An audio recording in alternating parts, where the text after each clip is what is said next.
Trump's $2,000 check claim shakes the nation. For millions of Americans, especially seniors living on fixed incomes, one headline has suddenly grabbed national attention. Donald Trump says $2,000 checks could be on the way, not through Congress, not through a long political fight, but through a single executive order. According to President Trump, the United States is collecting enormous amounts of money from tariffs, taxes placed on imported goods from other countries. He claims that revenue is so large it could both help pay down the national debt and still provide a $2,000 tariff dividend to the American people. This statement immediately sent shockwaves through Washington. Historically, every major relief check in modern U.S. history has required congressional approval. From the 2008 financial crisis to the COVID stimulus payments, Congress controlled the process. But Trump is now saying this time is different. He argues that tariffs are his decision as president, and therefore the money collected from them can be redistributed directly to citizens without lawmakers signing off. If that's true, it would represent a major shift in how government payments are handled. For retirees, this promise hits a nerve. Rising grocery prices, higher medical costs, fixed Social Security checks that don't stretch as far as they used to. A $2,000 payment could mean real relief, even if temporary, but it also raises serious questions. Is this legally possible? Is the money really there? And is this a genuine plan or just another political promise? Because what Trump is suggesting would break with decades of precedent, and that's why this moment matters. Why Trump says Congress can be bypassed. The most controversial part of Donald Trump's statement isn't the $2,000 amount, it's how he says the checks could be sent. According to Trump, Congress may not be needed at all. When asked directly whether lawmakers must approve the $2,000 tariff dividend checks, Trump responded that he does not believe going through Congress is required. Instead, he suggested the payments could be authorized with a single executive order. That claim immediately raised alarms in Washington. Under the U.S. Constitution, Congress holds what's known as the power of the purse. In simple terms, lawmakers decide how federal money is spent. This is why stimulus checks in the past always went through Congress, even during emergencies. So why does Trump think this situation is different? His argument centers on tariffs. Trump says tariffs are imposed by the president, not Congress. Because the executive branch controls trade policy, he believes the revenue collected from tariffs also falls under presidential authority. In his view, that money can be redistributed directly to Americans without lawmakers signing off. He has described this not as government aid, but as a dividend. Money returned to the people from funds already collected.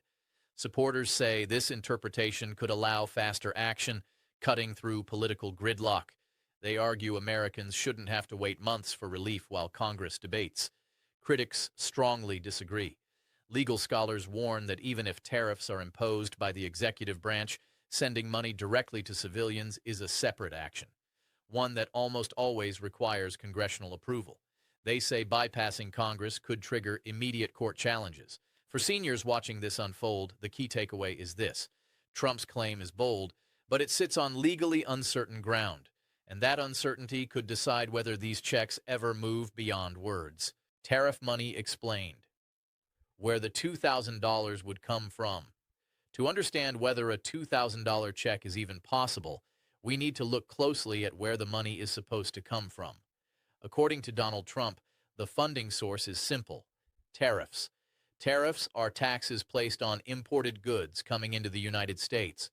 During Trump's presidency, tariffs were expanded dramatically. There was a baseline tariff of about 10% on most imports, with much higher rates, sometimes reaching 40% to 50%, on goods from countries like China, Mexico, and Canada. Trump has repeatedly said these tariffs are bringing in massive amounts of money.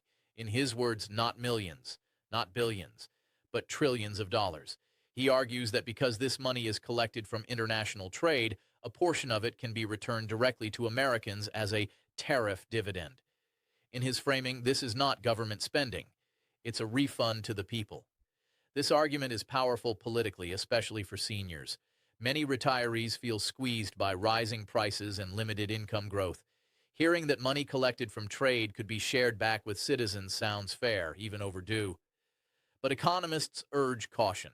Independent estimates suggest tariff revenue is far lower than what is often claimed. In strong years, tariffs may generate hundreds of billions, not trillions. That's still a large sum. But it matters when you start talking about sending $2,000 checks to millions of people, because once you do the math, the margin becomes tight. And there's another issue many people overlook: who actually pays tariffs? That question changes how this money should really be viewed. Who really pays for tariffs and why that matters? One of the most important and most misunderstood parts of this entire debate is a simple question: who actually pays for tariffs? Politically, tariffs are often described as money coming from foreign countries. The message sounds appealing. Other nations pay, and America benefits. But economically, that's not how tariffs work in real life. Tariffs are first paid by U.S. importers, American companies that bring goods into the country. Those companies then face a choice. They can absorb the cost themselves, or they can pass it on through higher prices. In most cases, that cost eventually lands on American consumers. That means families pay more for everyday items: groceries, household goods, tools, electronics, anything tied to global supply chains. The increases may be gradual, but they add up month after month. Some estimates suggest the average household effectively paid around $1,700 more per year because of tariffs, not as a single bill, but through higher prices and fewer opportunities. This is why many economists push back against the term tariff dividend. From their perspective, a $2,000 check would not be free money. It would be partial relief for costs Americans already paid indirectly. In other words, giving back some of what households lost through higher prices. For seniors living on fixed incomes, this distinction matters deeply. When prices rise quietly, budgets tighten fast.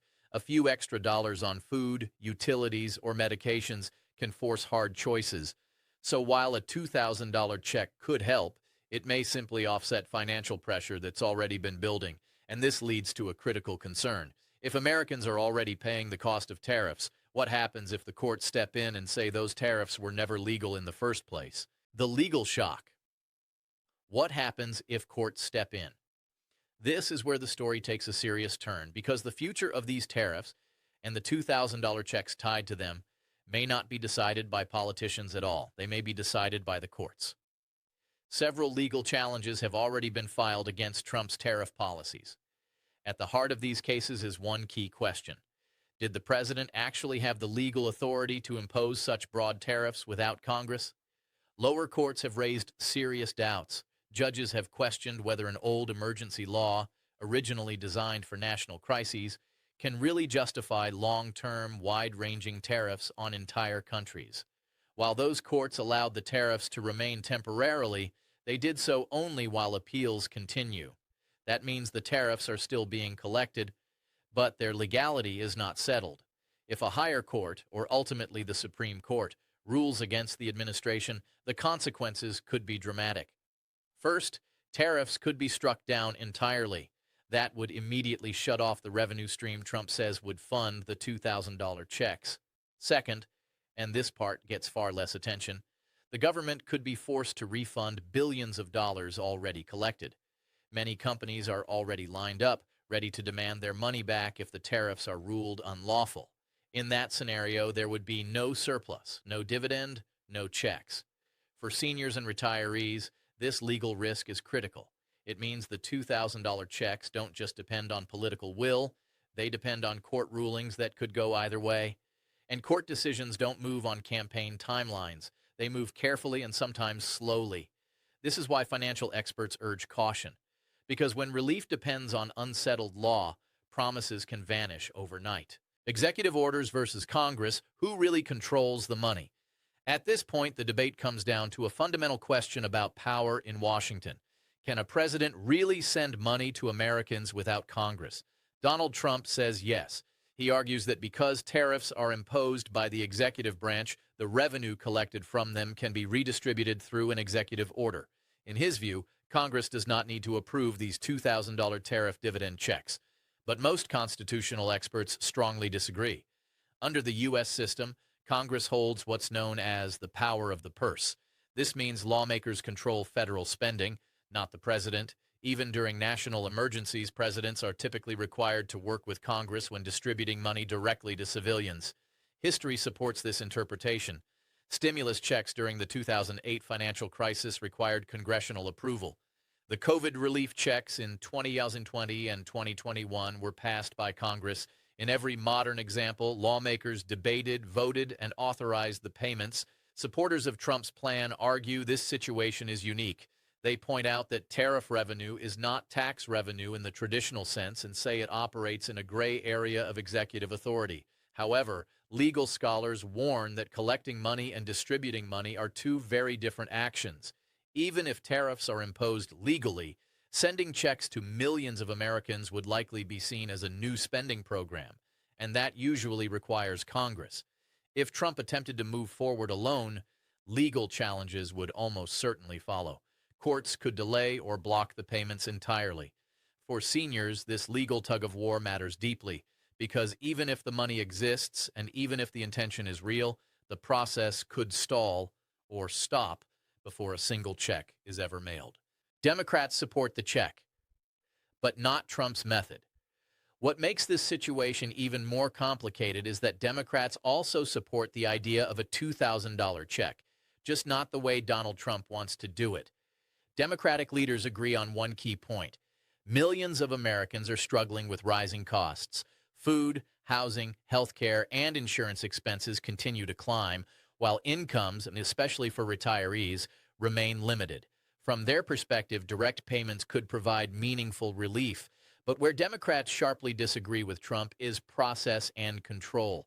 They argue that any program sending money to civilians must go through Congress, not only for legal reasons, but for accountability. Congressional approval creates rules, oversight, income limits, and transparency, all things Democrats say are necessary to prevent abuse or favoritism. Democrats also reject the idea that tariff revenue belongs solely to the president. They argue that once money enters the U.S. Treasury, it becomes public funds, and public funds are controlled by lawmakers, not the executive branch. In other words, Democrats may like the idea of a check, but they don't trust a single signature to handle it. For seniors watching this debate, the irony is hard to miss.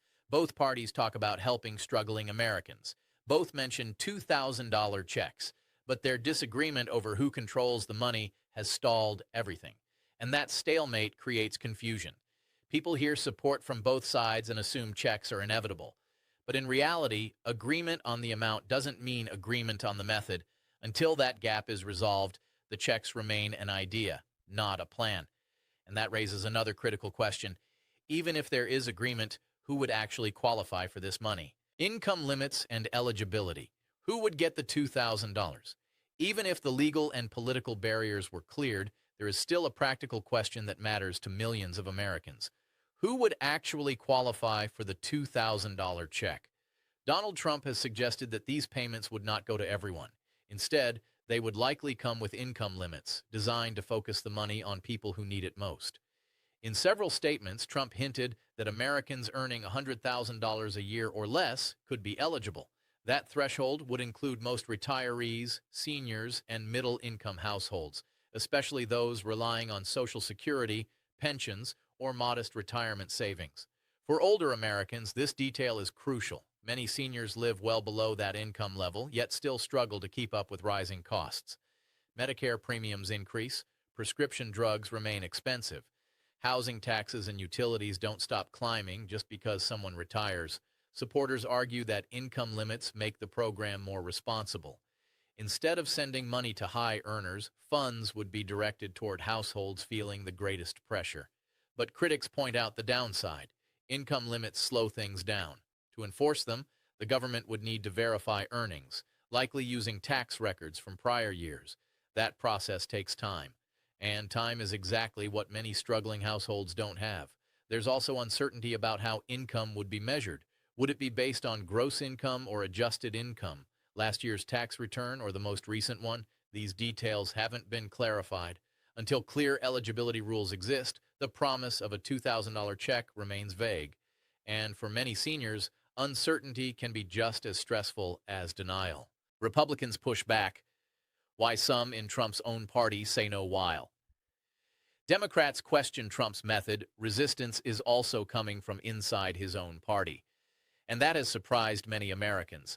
Several Republican senators, including senior party leaders, have openly opposed the idea of $2,000 tariff dividend checks. Their argument is not about whether Americans are struggling. Instead, it's about how tariff revenue should be used. These lawmakers say the money should go toward reducing the national deficit, not sending out direct payments. From their perspective, the federal debt is already dangerously high. Interest payments on that debt are rising fast, and using hundreds of billions of dollars for checks, they argue, could weaken the country's long-term financial position. This puts Trump in a rare position, potentially at odds with members of his own party. For seniors watching this unfold, this kind of internal division is a red flag. When political parties are united, action tends to move quickly. But when leaders disagree among themselves, progress often stalls. Some Republicans also worry about inflation optics. They previously criticized Democratic stimulus checks for fueling price increases. Supporting a new round of checks, even if funded differently, could appear inconsistent. Trump, however, appears undeterred. He has suggested that if Congress, including Republicans, stands in the way, he may simply move forward on his own. That stance raises the stakes dramatically, because going against your own party is one thing. Going around Congress entirely is another. And that brings us to a crucial reality check. Even bold promises don't always turn into real action. Promise fatigue. Why many Americans are growing skeptical.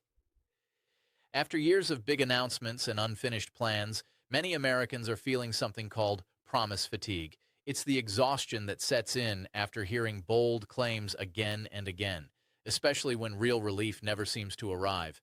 This is why Trump's $2,000 check announcement is being met with mixed reactions.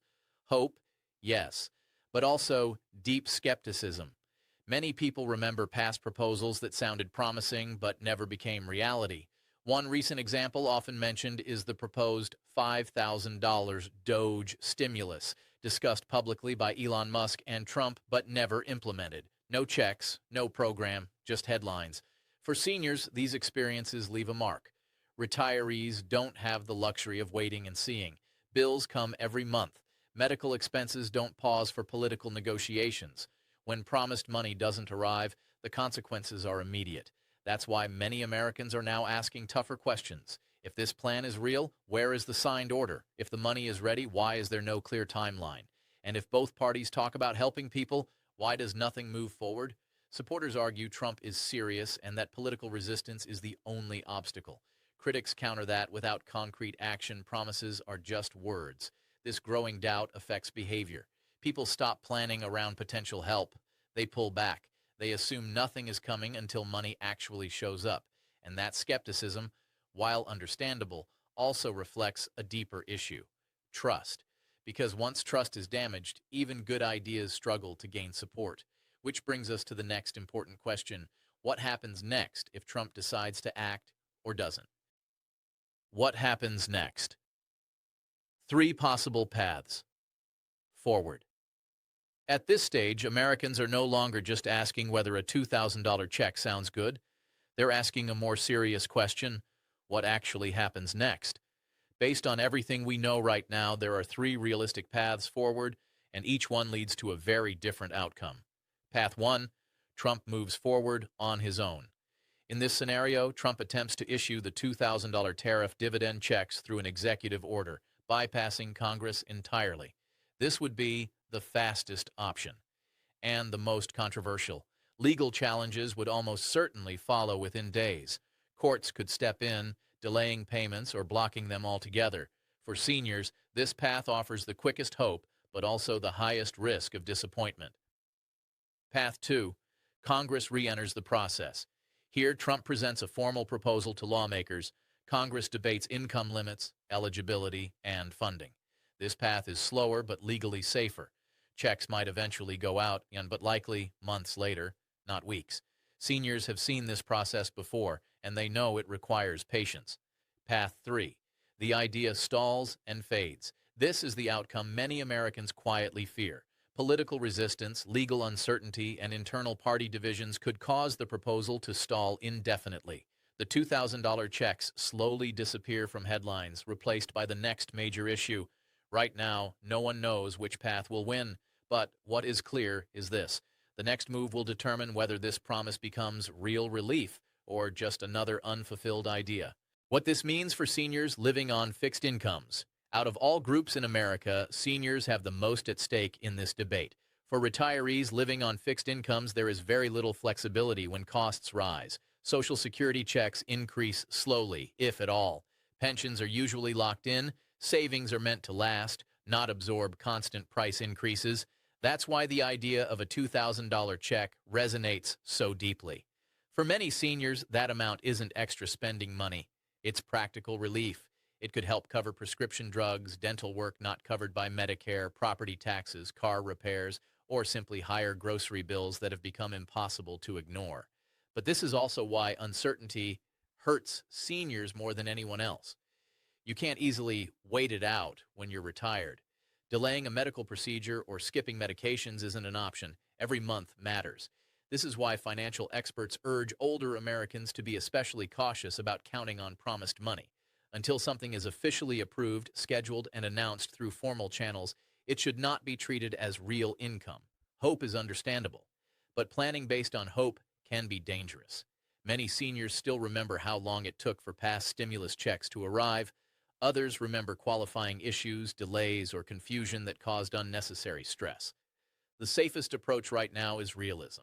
If a $2,000 check eventually comes, it should be treated as a bonus, not a solution.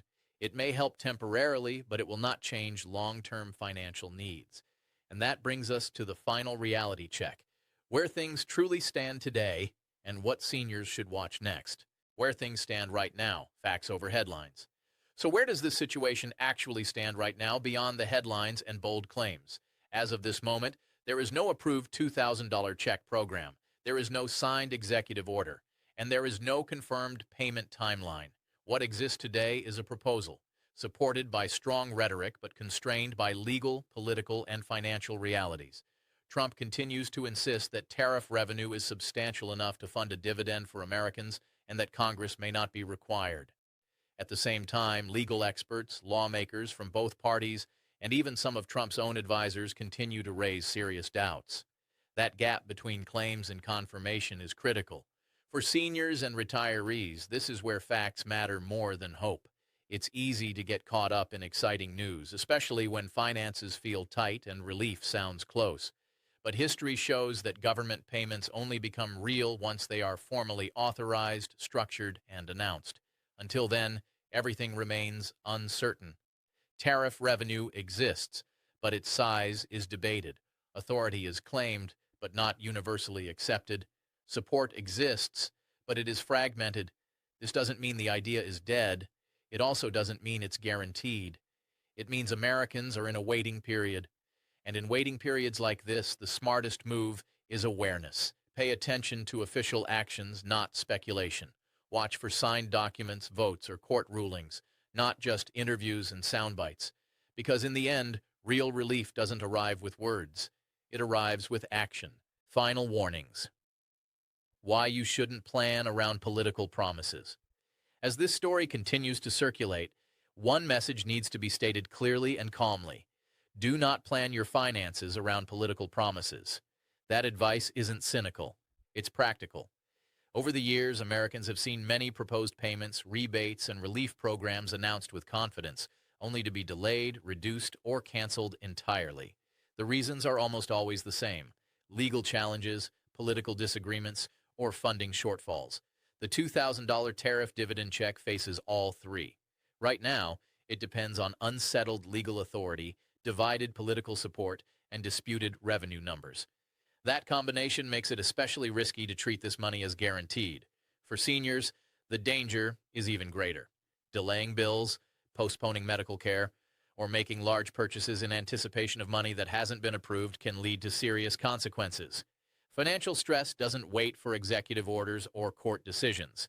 Experts consistently recommend the same approach in situations like this.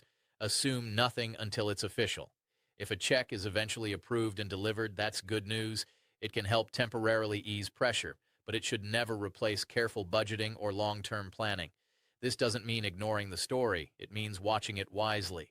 Follow confirmed updates. Look for official announcements from government agencies. Be skeptical of timelines that aren't backed by documents, because the biggest financial mistakes often happen not when people lack information, but when they trust promises too early. And that brings us to the final piece of this story: how to stay grounded, informed, and prepared no matter what happens next. Staying prepared, what Americans should do.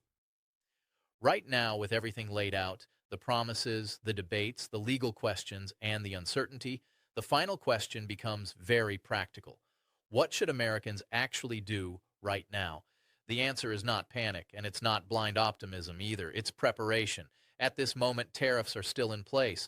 The idea of a $2,000 tariff dividend check is being talked about, debated, and questioned, but there is no finalized program, no signed order, and no guaranteed payment date. That means the smartest move is to plan your finances as if the check is not coming. If it does arrive one day, that's a positive surprise. But until then, bills still need to be paid, medications still need to be filled, and daily expenses still matter. For seniors and retirees, this mindset is especially important. Fixed incomes don't leave room for assumptions. Stability comes from clarity, not headlines. Here's what preparation looks like. Stay informed, but rely only on official actions, not speculation. Avoid making financial decisions based on political promises. Keep emergency savings intact whenever possible. Focus on what you can control: spending, budgeting, and planning. Uncertainty creates stress, but understanding reduces it. And right now, understanding this situation means recognizing both the possibility and the risk. The economy is holding its breath. The courts may weigh in, politicians may act, or they may not. But no matter what happens next, staying grounded is your strongest position. Take care of your money, take care of yourself, and keep paying attention, because when real change comes, it won't arrive quietly.